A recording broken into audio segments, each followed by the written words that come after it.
think when I started, I didn't start with the intention of being a maker. I started with the intention of having my own business. I wanted to be in control of my job, basically. I didn't want to work for somebody else. And then the maker part wasn't really something I thought about until I was already totally into it. And, you know, I had a loom and I was making all this work. Weaving is the method of creating a fabric by interlacing threads. It's probably one of the oldest methods of creating a fabric, and looms really haven't changed in their function very much and how they work. It's always been, you know, some threads lift, some drop, and then you put a thread through the middle. So my loom, even though it's only 7 years old and it's powered by a computer that plugs into a laptop, still works basically the same way that a loom would have thousands of years ago. I think my passion with weaving is more in the art side, and it's creating something that's maybe pushing the boundaries a little bit and something that you wouldn't normally see. A lot of my work's based around coastal scenes and coastal colours, so I think that kind of comes through with that. But yeah, in terms of the design, it's something that I just pops into my head and then I just make it into some fabric.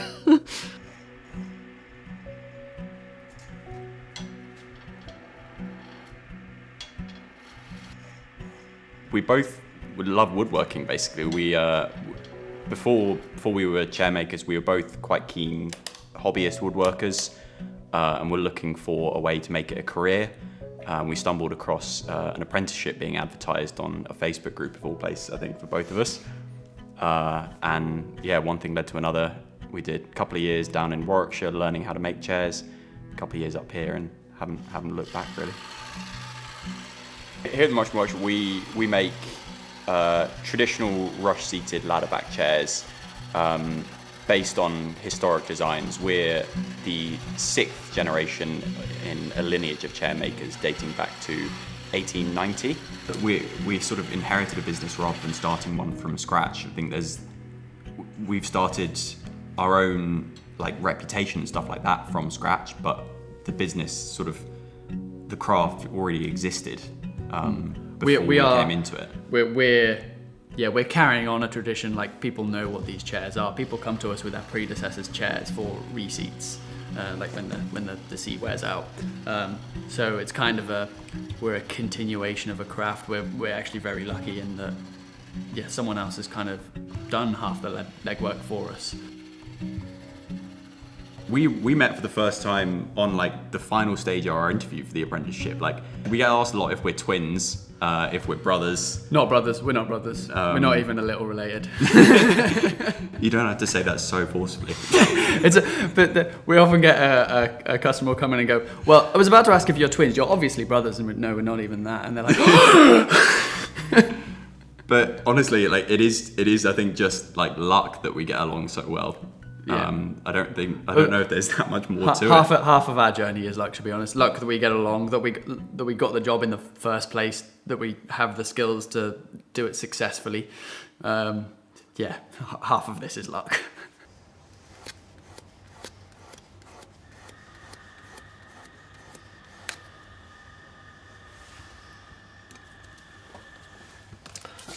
I was drawing and painting and making a mess since I was really tiny, and my parents always encouraged it.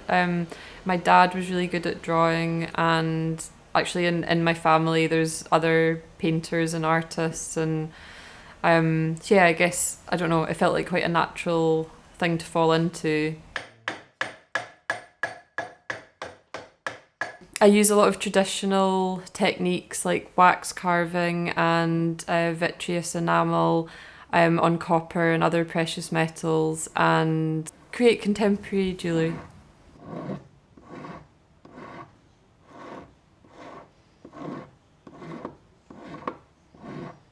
Even from a young age, my dad would always take me to exhibitions and galleries and, you know, visit various buildings more that he wanted to see than me, but, you know, he'd go anyway, he'd have to. And yeah, and also my parents always had really great kind of artwork as well on the walls and loads of incredible books, so there was just always loads to see and do. And also my dad was really great at kind of teaching me different ways to maybe look at things. And yeah, he was a big inspiration, even though I don't know if he really wanted me to go to art school or not, but hey, it happened. So I went to university to do textiles. We did a little bit of everything to begin with. We did printing, knitting, weaving. So my second year I specialised in constructed textiles. So I decided to specialise in weaving. I don't know, I just found it easy. I always found it really easy when I was there, and it's very mathematical, and you have it all planned out before you start, so you can know exactly what you're going to create before you even begin. I think differently because it didn't get picked up until I went to university, so I went through the whole of school being dyslexic, but nobody really noticed. So I think I got very good at coming up with ways around problems I had. So I think it works the same way with weaving. So and like at university, I used to weave when I set the loom up and everything. And there's like a specific way you're supposed to do it, left to right or this, whatever it was. And I didn't do it that way. I used to start in the middle and work out the way because it was faster. So I've basically come up with ways of doing it that's quicker.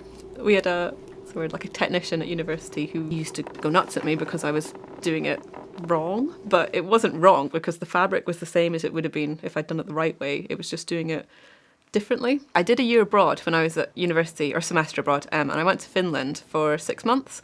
And when I was there, I think that's when I really started to really love it, because when I was in Scotland, it was much more clinical and commercial, and not in a bad way. I didn't really feel like I had a connection. It was just like a means to an end to getting a degree. And then when I went to Finland, they were much more artistic, I think, in the way they did it. And it was still weaving, which I really enjoyed that. There was much more freedom, I think. And that's when I started to create designs that were a bit more interesting, I think, than what I'd been doing at home before. It was difficult. It was like a little bubble, and it was very much, this is how we've always done it, so this is how you're going to do it. Whereas I kind of wanted to go, no, I want to just make up a different way of doing it and, create something a bit new, I suppose. It's tricky because I don't think I felt passionate about it until after it was a business. And I think it was more, it's like how I do everything. I do everything backwards. So when I finished university, I worked for a local weaver for a little while, and that was what I wanted to do. She had her own looms and her own studio, and she set her own timetable. And yeah, it was much better. So I thought, that's what I'll do. I'll buy a loom. So I did. And then had to live at home for 2 years. But it's worth it. But yeah, so it wasn't until I started making my own designs and coming up with my own became a bit more self-directed, I think, that I actually started enjoying it and thinking that, oh yeah, I could do this for a while. I don't know if it's what I'll do forever, but for now, I think it's fine.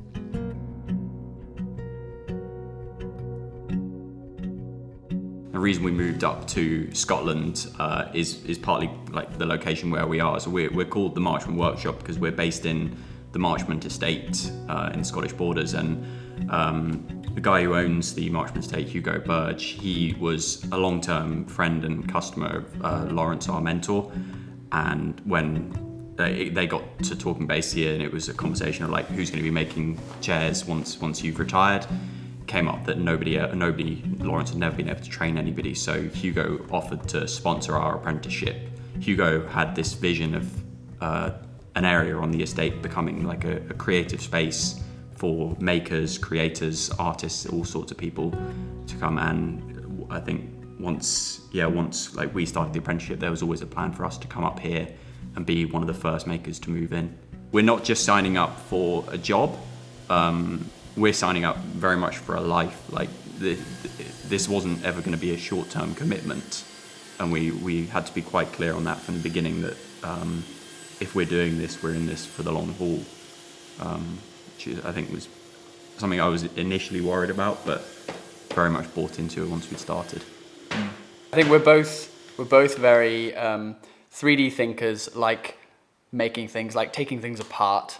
And kind of knowing how they work, so it kind of putting them back together is another. It's I think if you kind of track our lives, it was always going to end up in making something. Yeah, I always wanted to be hands-on at least. Like I went through a phase of wanting to be abroad and traveling and doing other, but I've always wanted to do something with my hands rather than His brain. Yeah, exactly.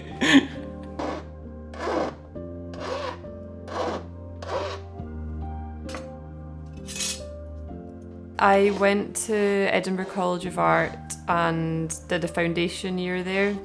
So I got to try lots of different things, lots of different modules of various different things, and jewellery and silversmithing was one of them.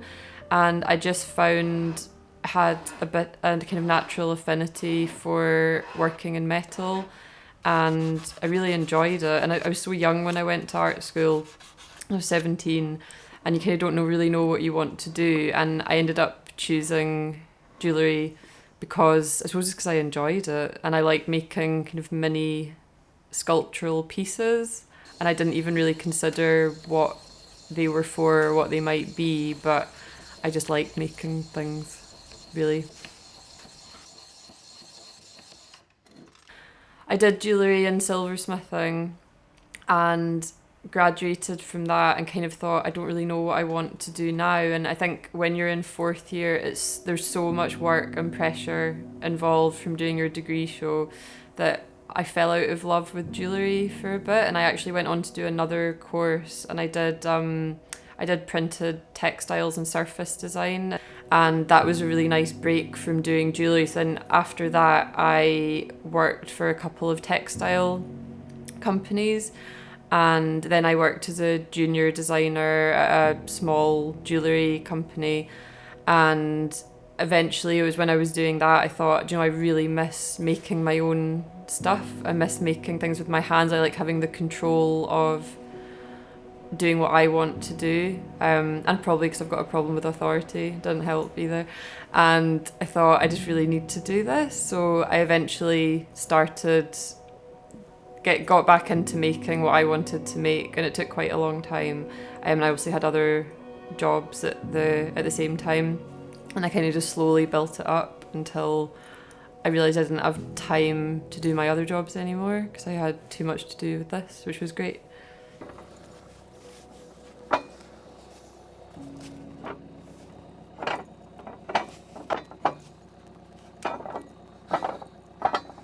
Gets up a sweat. So we've just come to pick up a couple of logs from the woods.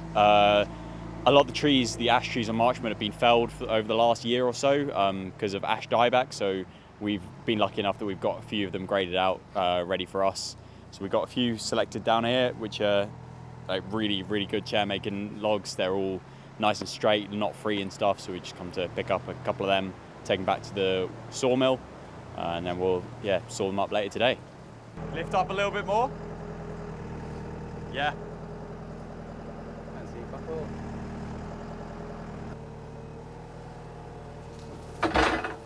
It's a massive selling point for us that like our wood is local. Like it comes from the estate itself. We're like a 10-15 minute walk from our workshop at the moment in the woods, which is like just fantastic to be able to come out here. And we've had these logs set aside here for a year or so now. It's amazing just to be able to take the dogs for a walk and go and pick our trees.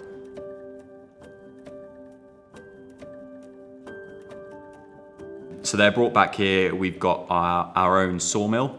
We bought a wood miser. It was probably the most expensive machine we bought by a long way, but it's easily paid itself back in terms of like the hours saved, and we can process like a sort of 15-16 inch diameter, 10-foot long log into chair parts in Half an hour.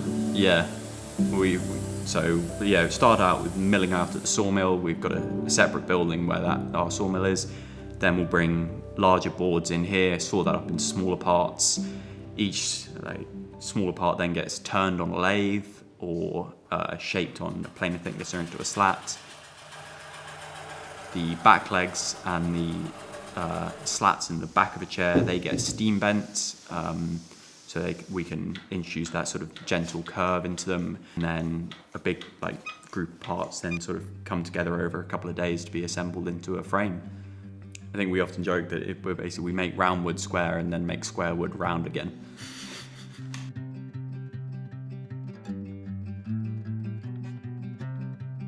The most basic woven structure is plain weave, which is one thread up, one thread down, and then The weft yarn goes from left to right. That's the one that I put through manually. And that interlaces with the warp yarns, which are the ones that's set up on the loom before you start. And that, yeah, they interlace to create fabric. Yeah, so this is my most modern loom, this one, and it's got a computer box on the side, and it has a big magnet in it basically that lifts the shaft in a specific order, and that's controlled by a laptop. So I program my pattern into the computer, and then plug it into the loom, and it's got solenoids that tell it which shafts to lift and which to drop down. It works a little bit like binary, like so if it's black it goes up, if it's white it stays down. It depends on what I'm making. Like, it depends. So a commission is very different from a collection, which is very different from an art piece. So with a commission, it's the easiest because the client knows what they want. Well, they think they know what they want normally. And you can kind of direct them a little bit. And yeah, they have a brief that you have to fill, which is that it's kind of easy, it's boring. But with a collection and things that I'm making for my own, just, you know, from me, that's a bit different. So with an art piece, so the pieces I'm making just now, I kind of start with what I want to make at the end. So I already know what it's going to be before I start. So that would be, so like with these pieces I'm making just now, I knew I wanted to make sort of wall art pieces. I wanted them to be big, and I wanted them to use a lot of like hand spun yarns, so different types of yarns, plant dyed yarns, that type of thing. So once I know what I want to make, then I design the colours, I suppose, like the picture. So I kind of work backwards, I think. So I know what I want to make, my end result. I know that at the start. And then I'll do the colours and the pictures, and then I'll work all my way back to the yarn. So the yarn I'm using for this piece, I've hand spun a lot of it because I couldn't get, well, everything kind of stopped and I couldn't get any yarn. So I decided just to make it myself. So there's a lady up the road who has some very lovely sheep, and I bought a few fleeces from her a couple of years ago now. So I'd had them sitting and I wasn't too sure what to do with them. And then I thought, oh, actually, I'll just make them into wool and weave these designs, which are based on sort of local landscapes.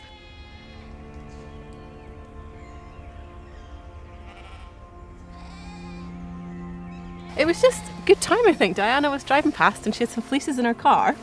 And so I thought, well, it'd be nice to try some fleeces that are so local and that are, come from so close to the studio. So that's kind of how we ended up with that. And then with this project, when I couldn't get hold of yarn from my normal supplier, I thought, well, actually, I've got all these fleeces just sitting. So I thought it would be such a lovely way of using something that's so local.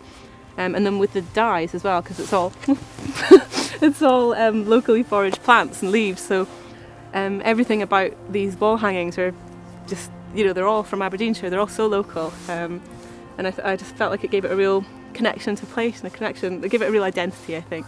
Ultimately, I'd like all of the yarn I use to come from, well, British sheep at least, but yeah, local ones if I could get it. I think the problem is the financing it at the moment. It's the more local it is, the more expensive it becomes, just with all the different procedures you have to go through to get it spun and dyed and everything, which then puts the price of the end price of the products up. But yeah, ultimately it would be, I'd have my own little flock outside the house and weave with their wool one day. Yeah.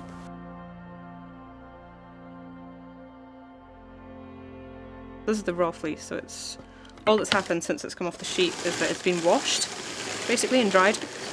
So I'm carding it through here, through this drum carder, and it aligns all the fibres, so they're all going in generally the same direction.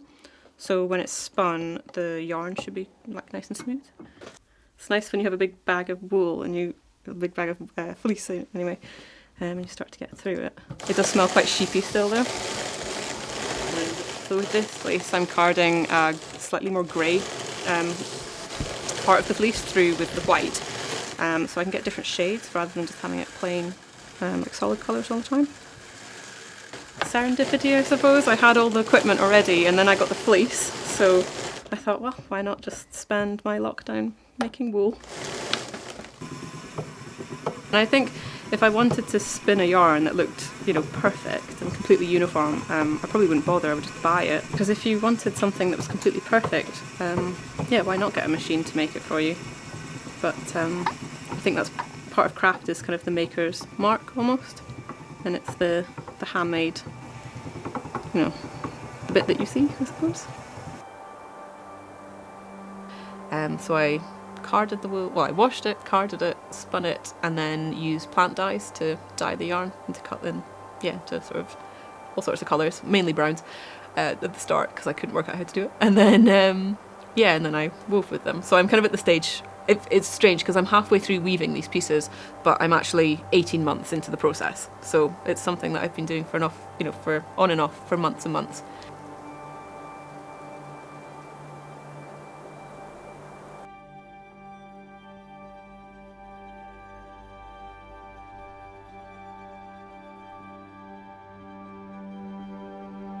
When I make something, I've got quite a clear aesthetic that I like and want to keep to, and instead of just thinking I want to incorporate a stone or something else like that, I try and make sure I consider the piece a piece as a whole rather than you just plonk a stone on it and make something an engagement ring. I'm a real perfectionist, so things have to be a certain way or I wouldn't give a piece away or sell it unless it was absolutely how I wanted it to be. When it comes to the design process for making pieces, I work from home doing that, and I'll have photographs of places I've been or things I've seen and other collected visual research. And I'll just kind of start sketching, normally quite loosely at first, and kind of once I find a few shapes or ideas that I'm happy with, I'll kind of push them a bit further, and only then I'll kind of take those rough ideas to my bench and start maybe making some mock-ups in copper or in wax and kind of see how they start to come out. Sometimes things don't really work out in your head like you want them to, so you kind of start a process and then maybe it'll turn into something else, or maybe the original idea will kind of work. That's normally how I kind of start the process.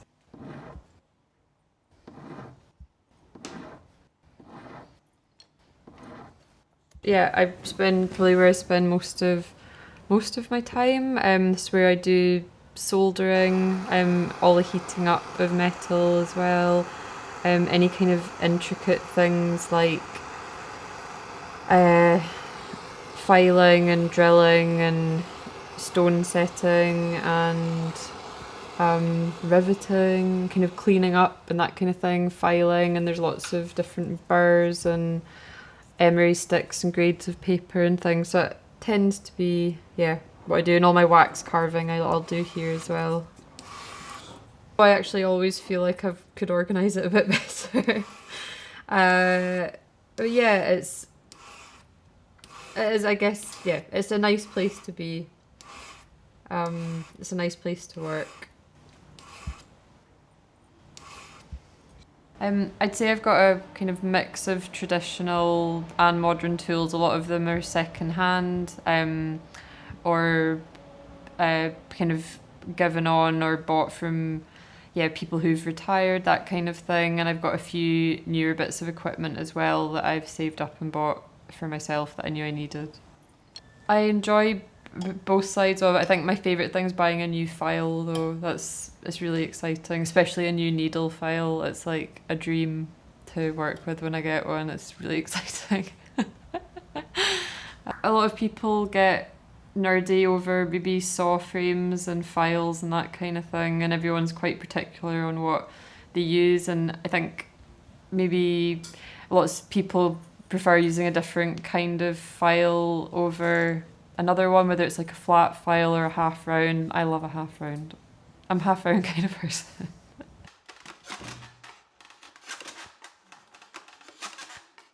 Yeah, a lot of it's by eye. Like we cut these out to start off with. We cut them out with templates and everything, so we know get them to the exact size. But then, inevitably, when you're mortising, there's a slight difference. Like this one is maybe slightly shallower. We've slightly underdone the mortise on that end. So just when you're fitting it, or maybe just it was a slight difference when we were cutting it out as well. There was always a little bit of just refining it by hand to make sure it's exactly the right shape. It'd be easy to sort of go and set up all sorts of like jigs and machines and stuff so that we can get everything perfect every time, but I think that takes away a little bit from the like handmadeness of it, if we like can do everything perfectly each time. So the rushes, we harvest these ourselves. They're a perennial plant that grows in rivers, basically. It's basically we'll stick our waders on and we'll get in the river and cut what we need for the year. And then when we want to use it, we'll take out a bundle and re-wet what we want, and then it goes this really nice leather texture. We'll have a bundle basically, and then we'll just go around the chair, weaving, adding in ones, twisting, adding in new ones. At the moment, basically, I'm twisting individual rushes together to make a strand for the seat. So I'll take a rush like this, take this new one in, just twist it round the first rush, and then just twisting with my right hand, locking in with my left, aiming for sort of a nice consistent strand, about sort of a 1/4 inch in thickness. Yeah, a little bit going to autopilot when I'm doing this, to be honest. Like, the way we make chairs, we tend to work in batches of 15 or so at a time. So we spend 2-3 weeks building the frames of the chairs, and then a week or so just seating one in a row. And it can be a little bit of a monotonous process. So we try and get into as much of a rhythm with it as you can. Rich and I are both very different in that respect. Like, Rich is very much a podcast person. I'm very much a music person. A little strange for, like, it's a proper heritage craft, and like it's very traditional methods, but then like might have not very non-traditional music going on in my head. Yeah, a lot of the case for me is punk, or like even trance music sometimes, and it's obviously a little strange for somebody walking past, seeing like handmade things being made and sounding like a rave's going on in there. These skills that mean we can make a chair of this quality for this price. You don't get that anywhere else, and people don't realize that they're paying for that skill. It's like a musician. It's like for any skilled job, they don't realize that you're not just paying for the product they're doing right there, you're paying for their expertise that they have spent their entire lives building.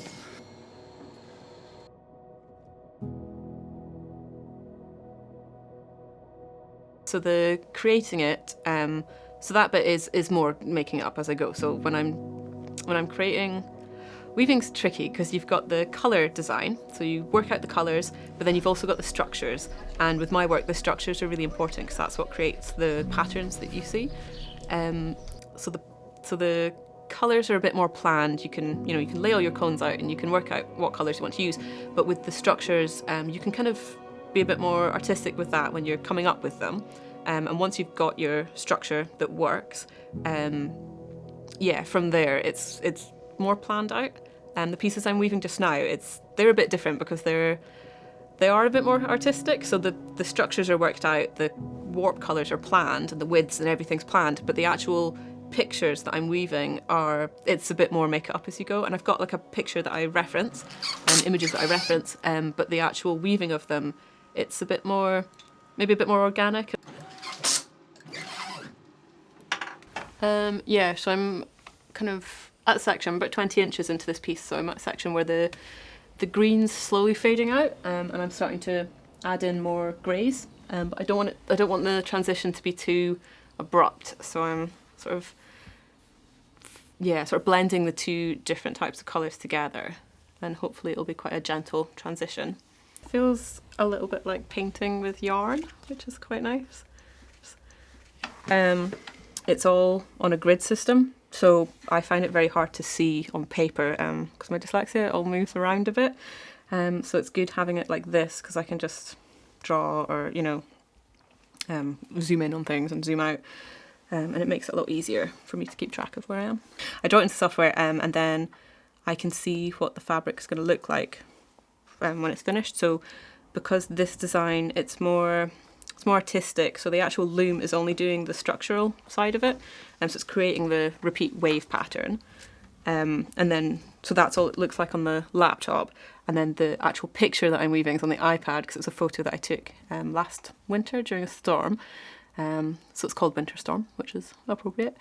And then, yeah, so in my head, I can see what it's going to look like with the two together.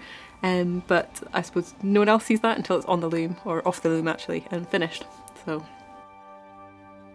I do quite enjoy the process, and a lot of weavers really don't like setting the loom up. They really don't like that, a lot of people. But I quite enjoy it because it's very methodical and it's repetitive, and you don't really have to think very much. You're just following a pattern. Well, I suppose with the fabric, you can see the sort of 10 inches that, you know, is on the loom in front of you, but as you're weaving, you wind the fabric on, so it starts to go down through the loom and winds onto a beam at the back. So you don't actually see the entire design until you've chopped it off and you can lay it out on the floor, you can hold it up. That's the first time you actually see what the design looks like. So it's always quite nice to, I don't know, I always look forward to that moment, and also slightly worry about it slightly because you never know, is it going to look right or is it going to look weird? Normally it's fine. But yeah, I think that's the best bit.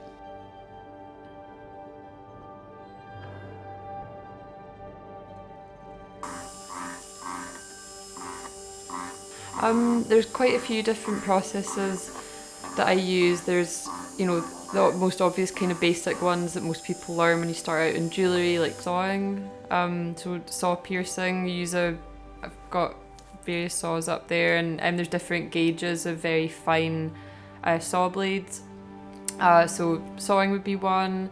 Filing, lots of filing, from big files, little files, and then also various grades of emery paper. I go through so much emery and wet and dry paper. Also, I've got a rolling mill there, so that would be for either making, I don't tend to do it so much, but you can put imprint designs onto metal as you roll it through, but also I use it to draw down wire. If I'm using wire to whatever it is I'm making, a necklace or ring, you can change the gauge of the square wire, make it thinner.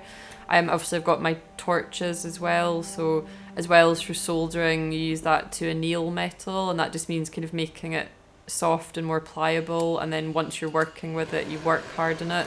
So that's what kind of the metal tools do. It ends up making it stiffer, so if you want to keep working with it, you've got to anneal it again so that you can kind of work in it. Again, it just kind of depends on what piece I'm making, and I've got a kiln behind me there, so I use that for enamelling. That gets up to a pretty high temperature, and after cleaning the copper really well, then you sift on the enamel and it goes in the kiln. You maybe got to repeat that process 2 or 3 times, depending on the piece. I tend to only enamel on copper, as I really like the kind of finish on copper. When I enamel on silver or copper, you get a slightly different colour, just because of what metal's underneath. I enjoy using lots of different materials and processes, probably because I also get bored quite easily, so it's just nice. It means, depending on what you're making, the day's pretty varied. But jewellery is such a massive kind of umbrella term for so many different processes, and there's almost too many for anyone to master. And I can't say I'm an expert in kind of any of them. I just do my best with kind of what I like to do and what I like to make. But there's people that would solely specialise in polishing, there's people that solely specialise in CAD even, or stone setting, and it's such a varied thing. It would almost be impossible to be a master at everything. But yeah, I do enjoy experimentation as well. Sometimes you have happy accidents, but then when that happens, you don't know if you can ever repeat it again, so that would be kind of more of a one-off thing. Especially when it comes to enamelling, you can get some really interesting kind of effects and things that just happen and you don't really know how it happened, which can also be really annoying sometimes though, when something goes wrong the way you didn't really want it to go. Yeah, I enjoy experimenting with stuff. It's just, again, it's quite hard always having the time to be able to do that, really, to have time to play about. So yeah, as of this year, I've decided I'm going to set aside more time to kind of explore things I've had in my mind, and just see where I can take them, because otherwise there's never any time to make new work, because you're just making kind of stuff you've made before.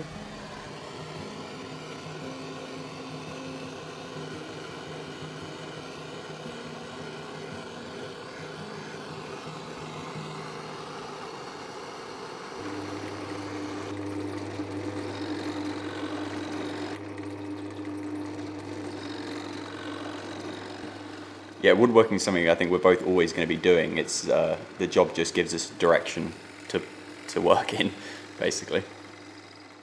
I'll be honest with you. We're going to give you a really disappointing answer. I actually don't care about the arts and crafts process. The arts and crafts legacy, ethos, whatever. I enjoy the woodworking. I enjoy the making. I could be making in any style, and I'd be very content. It just so happens that I've fallen into an arts and crafts design bubble. Yeah, I have no real ties to arts and crafts at all. Yeah, about sums it up really. Like we didn't. I don't think either of us were looking for a career in making arts and crafts furniture. We were looking for a career in woodworking, and it happens to be that we make arts and crafts furniture. And like we've got this legacy. We've got chair designs going back to 1906 by Ernest Jimson and stuff. So when we started offering tables and stuff like that as well, it made sense to also stay in the arts and crafts style. And actually, the designs that we use for the tables are heavily influenced by Ernest Jimson's designs that he made back in the early 1900s, you know. We are very much like, we are learning about the arts and crafts movement a bit more, but when we came into it, we knew absolutely nothing. Yeah. Okay, so Ernest Jimson learnt chair making from Philip Clisset in 1890, and then in 1904 he opened his own workshop, own chair making workshop, and employed a man called Edward Gardner, who had his chair making career, and also employed a man called Neville Neal. Neville was with Edward, and then Lawrence Neal, Neville Neal's son, joined, and we were the next apprentices to kind of learn and carry on the tradition, basically. Yeah, for sure, there's a responsibility to keep it alive, but actually it's, the more you learn about it, the more you realise that it's not really around that much anymore. There's select individuals that kind of, I don't know, they enjoy it, and they'll have their arts and crafts house that they put furniture in. There's not much of it around anymore. Certainly less people making it. There used to be sort of like hundreds and hundreds of like regional variations of the rush-seated ladder-back chair, and it was something people all over the country could do, and there were like roving rush-seaters and stuff, and over the years it's just died out. So yeah, like as far as we know, we're the only workshop making it full-time. As much as the arts and crafts thing, we just didn't want the craft to die out, and it's like, yeah, that's one of the big things we bought into, is making sure that people are still making this thing. And the thing is that hopefully that's something that we can offer someone else. Like, we have taken on like quite a large project here by being custodians of this craft, but hopefully one day we'll have apprentices that we will be able to give stability while still keeping this thing alive. That's the aim for me, at least. And half of that is expanding the way we are, kind of to incorporate tables and things like that. Like, chairs are pretty specific, and I mean, it's the first question that a lot of people ask is like, oh, do you make tables? And for the first year, the answer was, nope, we don't make tables. And then we decided that that's silly. We should be making tables, because firstly, it's just as interesting, it's just as important, it's good business, to be honest. And kind of, yeah, expands us as makers, and makes us better.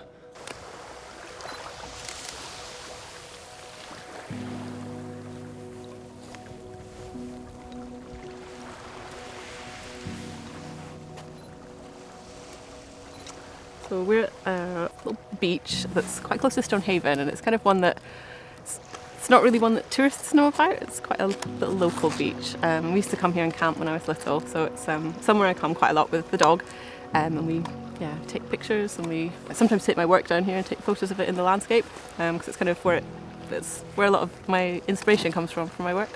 like the colours of the sand and the sea, and then the grasses as well. And the rocks. I think the rocks are a big part of it because they're black, which is quite unusual really for a beach around here anyway. So it's a really nice backdrop, and there's quite a lot of nice, especially when it's stormy, and there's black rocks and there's like white horses coming out of the sea. It's really nice. It's actually one of my favourite parts about being self-employed is that I can come here anytime I want really, and I can make my own schedule. And so if I need to have a little time away, and I can come here and I can still be doing work technically, but it's I can bring the dog down to the beach and we can just sit, and sometimes I come here and just read books and listen to music. So it's I think our textiles would be quite different without this beach because it's such a dramatic landscape, and I think a lot of that drama is translated into my work. And as a maker, it's so nice to have that just on my doorstep to come and see. And yeah, it's like 20 minutes from my house.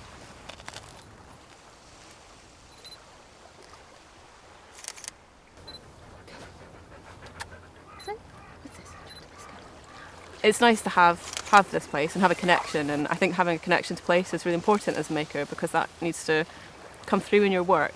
So when people see it, they feel that connection. So it's nice to have it, but I think if it wasn't here, I'd find somewhere else. I think somewhere just as nice. I would go to the beach and I would take an awful lot of pictures, and then I would base my designs on those pictures, and it would normally be the colours more than the patterns. So the colours would come from the environment, I think. Everything ends up having blue in it, even if I actively try for it not to. But I've just accepted that that's just how it is. And it's quite good, actually, because it means that everything... I think it's quite recognisable now. When you see my work and it's got a bit of blue, you're like, oh yeah, that's her.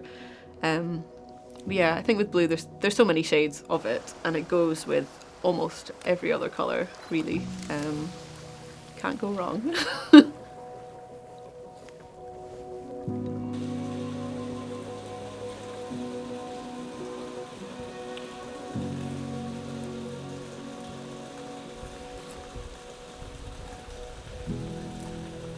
I draw inspiration from a lot of buildings, in particular a lot of modernist architecture.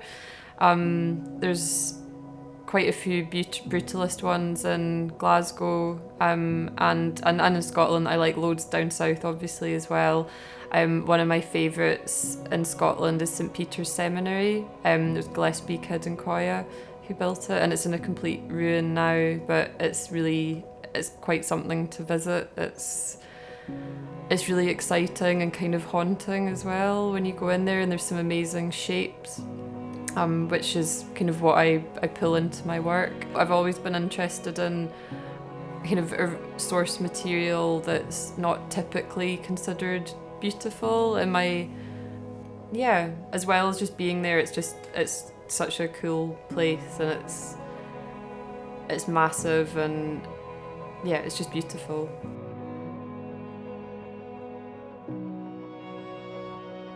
Coming to places like this, like looking at the different small shapes you can see around, and looking at it in a more abstract kind of way, and taking those visual inspirations away and kind of changing them into something else, my own aesthetic, and creating pieces that people hopefully want to wear and be able to enjoy, which is really far removed from what the original source material is.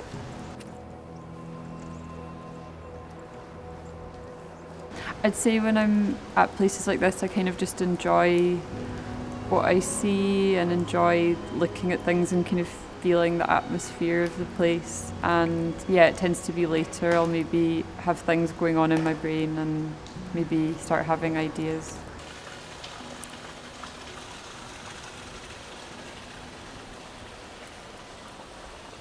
Actually, recently I've been drawing a lot of inspiration from surrealist art as well. So when I get the chance, when I can go to certain galleries or exhibitions, that's really good. Like, I'm really into René Magritte in particular at the moment, and I've always liked kind of collecting small things, like bits of little things I find on the street, whether it's like broken bits of plastic with text on them, or just things I find, places I've got a big collection of bits and pieces, and I suppose there maybe is something to do with that. You've got more control when it's something smaller that you're making. Yeah, but also just other things I see, like I've always really been interested in quite clinical forms, so like medicine and pills and packaging as well, like it kind of all ties in for me, just a lot of kind of man-made and sometimes industrial things, and just kind of pulling abstract shapes from them and kind of creating my own aesthetic.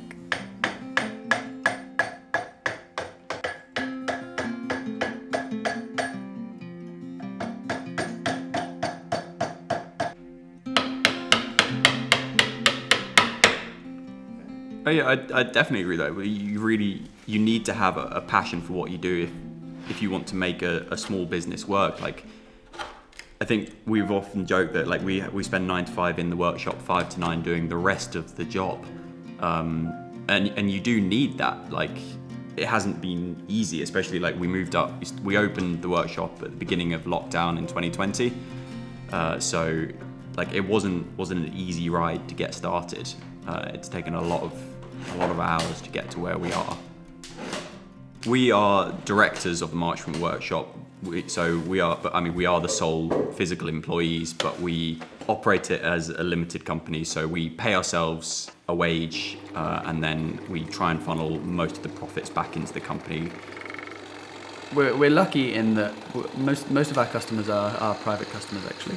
The vast majority of them are very understanding that this is a craft, and that we put a lot of work into this, and you're getting the highest quality that you can feasibly get anywhere. So that comes with, a wait list and a cost. But sometimes you get people who are expecting to buy it from a shop, or like retailers often come to us and they're like, could you make us 6 chairs? We want them to be shipped whenever we want. And yeah, we need you to drop everything you're doing and make 8 chairs for us in 2 weeks. Do you have a trade price?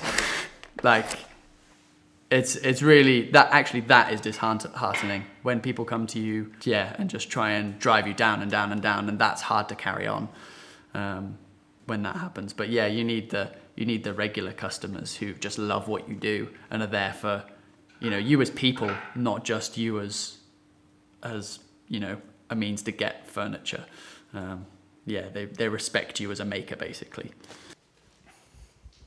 Yeah, it's not just the hours that have gone into making a chair. There's the years that were spent learning how to do the process. But then there's also things people might not think about, like the months spent learning how to build a website so that we can advertise our stuff, and managing social medias, and taking nice photos is half the battle to getting people to enjoy your work. Yeah, it's not just the making which goes into being a maker. There's so many other things which a lot of people maybe don't think about. Yeah, and actually one of the things I quite like doing is making content that's not necessarily for people who are going to be buying your chairs. There's so many other woodworkers that follow us just because they're interested in our processes and stuff. And I mean, there's some stuff that we like to keep a little bit, mysterious, if you like.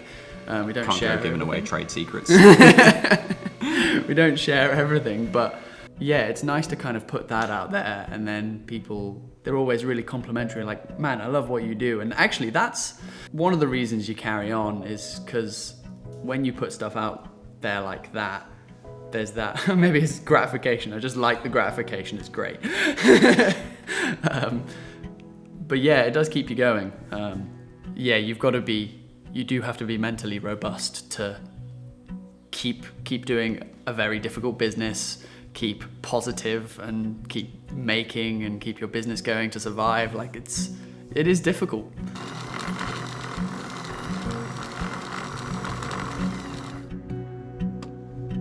I've got a few different income streams, I suppose. So I've got my workshops, which are very reliable, and they're quite easy for me to do, and I can kind of work whilst people are in weaving. So that's one thing that's my main sort of, it's like the old reliable, the workshops.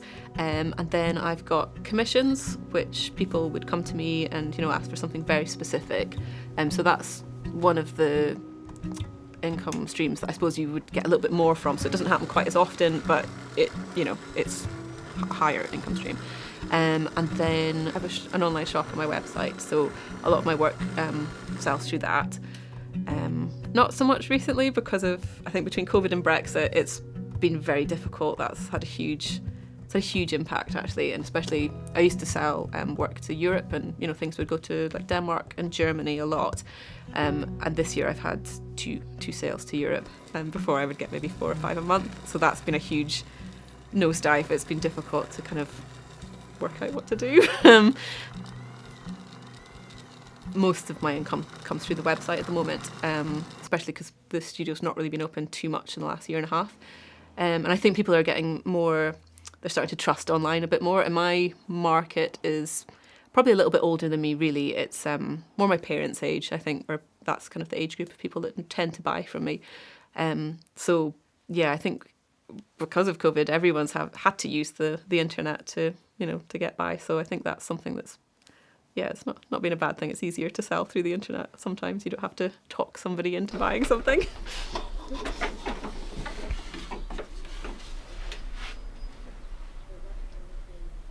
It's tricky. When I decided to start the business, I ordered my loom and had to wait 9 months for it to come because it was built in California, and then they shipped it out to me.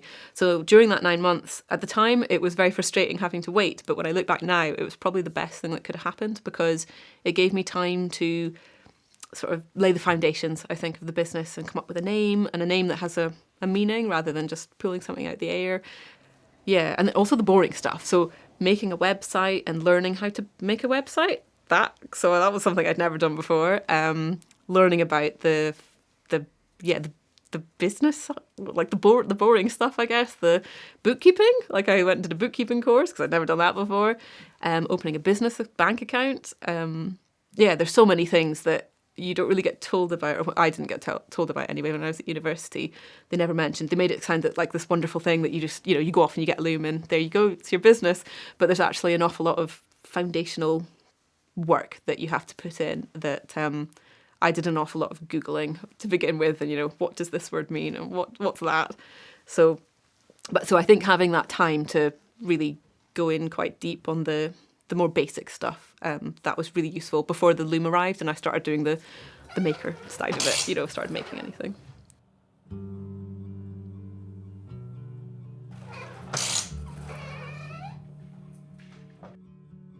I suppose when I first started, it was selling at local in-person events and kind of through people that I knew, just kind people that I thought felt sorry for me, so they would buy something. And from there, obviously I think it's a lot easier. Well, in some ways it's maybe easier because there's things like Instagram and Facebook now. As much as I hate them, they're pretty useful tools. So Instagram especially, as it's so visual, I found that's a great way to kind of showcase what you're doing. And I do get some people who found me through, I get a lot of people actually who found me through Instagram, and I'm always quite surprised by it. But then also the more you do, you realise word of mouth is also probably still the best thing if you've come recommended through another person. And I think, like I mentioned earlier, it's also not just about the making. There's so much more when you're doing everything for yourself. That's obviously a biggest element to it, but there's much more that you need to do. So even when I've maybe left my studio from doing all the making for the day, it doesn't mean I've stopped work. I'm going to go home and probably sit on my laptop for 4 or 5 hours till I go, I should maybe stop and go to bed or do something else. I kind of try and make a couple of goals per year, just even if I don't get one of them, at least I can maybe get the other one. So this year I'm going to set aside some time just to make a new collection, because I've just really not, it's been a weird few years with COVID and everything and just kind of trying to get by. So yeah, dedicate some time to that, and also I suppose try and get a better work-life balance and maybe not work so much. That's actually a kind of plan for this year.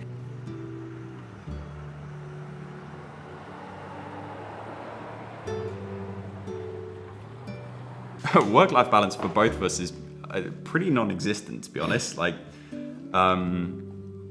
So yeah, I mean, we live above our workshop as well. We've got a little flat upstairs. We live with 2 workshop dogs, Rich's partner. But yeah, we spent a lot of our time in the workshop. Like, we both got other woodworking hobbies. Like, I came into chair making through spoon carving and stuff like that, which actually I don't do that much more of. But And actually, having moved here, kind of a little bit more in the middle of nowhere than before, and plus pandemic, where don't see your friends ever. Yeah, it's a big test of, we're very lucky that we get on quite so well, and that we have this small hub of community where we have our friends around us, because otherwise we'd be completely cut off from the world.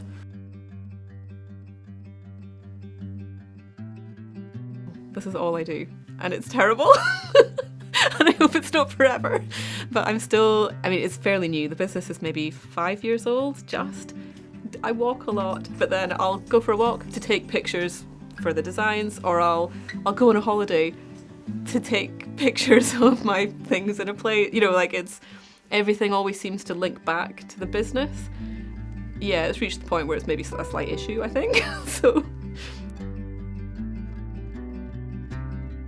I think it's nice having that flexibility where you can decide what days you work and you know when your deadlines are, so you can maybe take a couple of days off one week and then just work a bit harder the next, or kind of pick up hours where you need to. But even when you take that time off, you still feel guilty all the time when you're not working. I think that's pretty normal. It doesn't mean it's okay, but I think it's quite normal that people feel like that. I do, anyway. I think more people either want to shop with kind of independence, or just shop a bit more locally, or just so that there's actually, who's made what you're buying, I suppose, rather than just a faceless corporation. It's a much nicer experience. You have more of a relationship with the piece.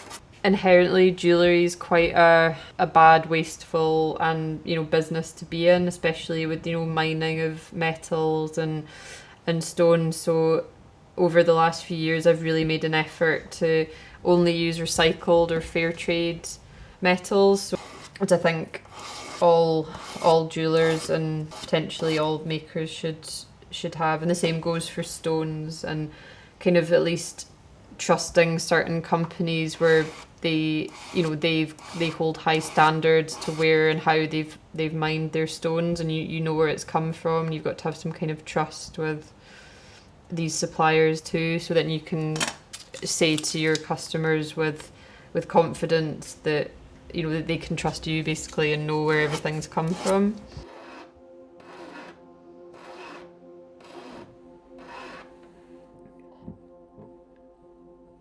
So I think there is more of a demand from people for traceable and sustainable products.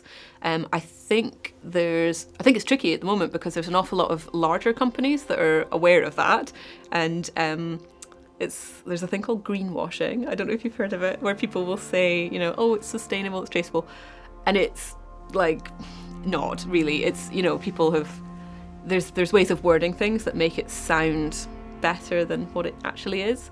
So that's something that I think is a bit tricky and you have to kind of look out for. I think people like being able to buy work from people that they can see, and they can see who's made it and where it's come from, and they can talk to them about why they've made it, and the sort of kind of the story behind the product and the story behind the brand. I think that's quite important.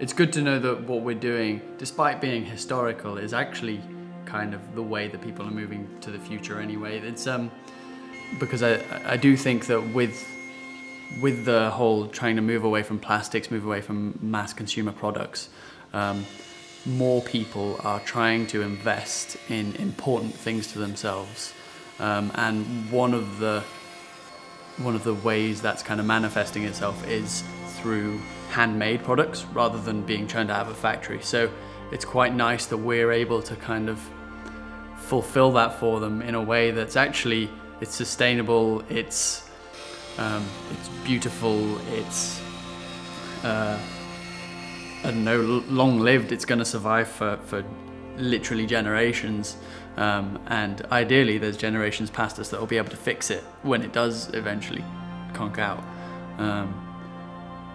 But yeah, it is great. to know that we're doing the right thing, I guess.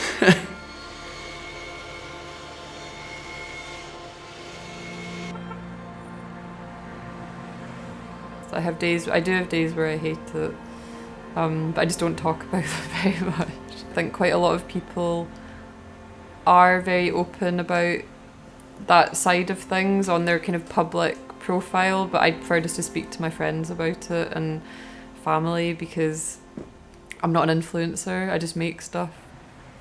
I kind of, yeah. But yeah, I do have days where I really, really hate it and everything goes wrong. But then you have a better day. I just think things are always going to be up and down.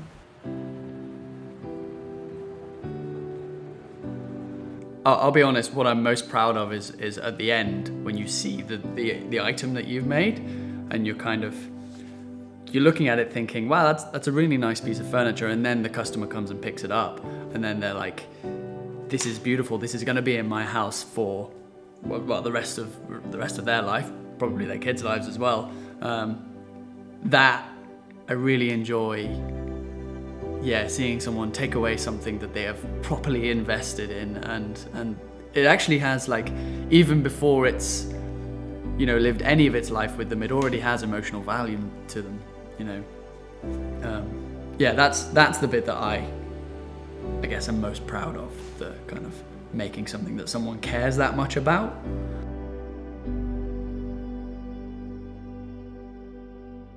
I really like it when I hear back from the customer or the person. A lot of the time my work sells as gifts, so it's really nice actually when I sell something. Quite often I'll get an email a few weeks later from the person who got it, and they just, I've had a few messages saying, you know, how much they've loved it, and it just makes them think of, you know, like a holiday or there was one lady that emailed and said that she'd gotten one of my scarves, and it was shades of blue, and she was in America, and she used to come over when she was like a child on holidays, because her granny was from Scotland, and she said it just reminded her of that, and I just thought that was such a lovely thing for someone to say, not only to, you know, to go out of their way to get in touch to tell me that, but to also, you know, have that to carry around and to wear. I think that's kind of why I do it, because I'm able to create something from almost nothing really. And like with this project, I'm literally going from the unwashed fleece, to a finished piece of art really. And you know, it will, and I like the idea of creating something that's going to last, well, it's going to outlive me, and it's going to last for, you know, hopefully a long time. Yeah, I think it's that emotional side of it that's probably more important than the money side, I guess.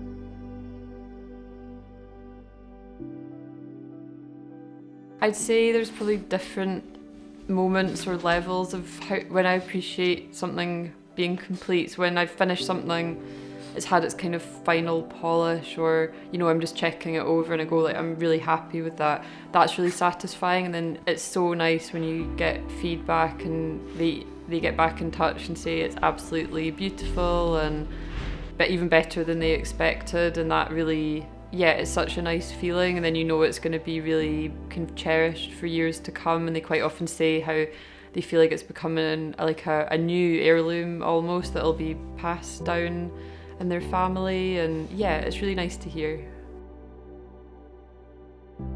Definitely trying to make a legacy, and like a big part of our vision for the Marchman Workshop is taking on our own apprentices, and taking this in a direction where we can be creative, and we can be, I mean, ideally look back in the same sort of light as makers before us, like Ernest Jimson and Philip Clisset were in, let's say, in 100 years' time. If we can be doing that, then we've done something right. When I first started my business and being a maker, I felt like a massive fake. I felt like a massive fraud, and I felt like everybody was judging everything that I did, everything that I put online, everything I made. And sometimes people would say it to your face, which didn't help. But I think I've reached the point now, sort of 5 years in, that I just don't really care what they think anymore. And for all the people that judge it, there's 10 more that think it's beautiful and appreciate it for what it is. So it's not really worth listening to them, I don't think. It's hard hard not to compare yourself, I think, to other people and other makers. I think I'm really lucky to be a maker because it's maybe not the easiest job and it's not the smoothest course, but I don't think I've ever taken the easy way. So it's there's just so much freedom, and I don't think I'd give up that freedom for anything really.